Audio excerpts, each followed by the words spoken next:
उस जननी ने नमन करूं जिसने लाल यो जाम दिया। बढ़ा दे हमारे काम की रौनक, नाना खुर्द में काम किया। बढ़ा दे हमारे गाम की रौनक, सुंदर गाम यो बना दिया।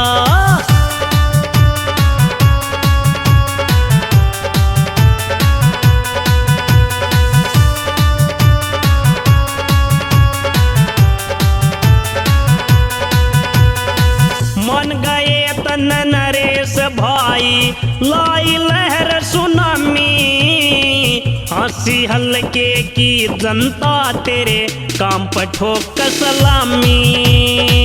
हंसी हल्के की जनता तेरे काम पर ठोक सलामी। ऐसा काम तू करता चल कती चारा पाड़ दिया।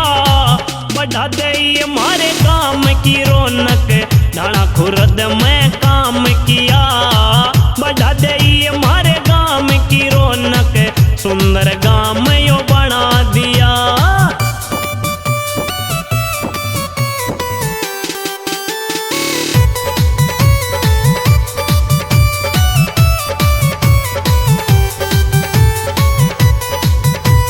घने दिना की बाट देख रे, आज्ञा से वो दिन भाई।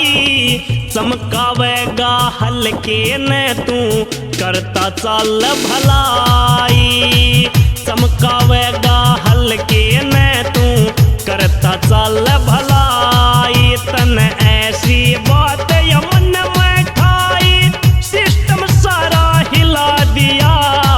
बढ़ा दे हमारे गाम की रौनक, नाना खुर्द में काम किया।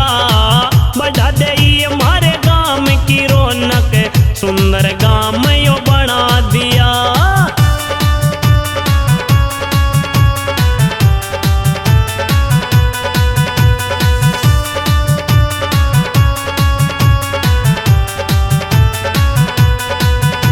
विजेंद्र ढाणा लिखे कविता, आज खुशी की आस है। हल्के की जनता न नरेश भाई तेरे पे विश्वास है। हल्के की जनता न नरेश भाई तेरे पे विश्वास है।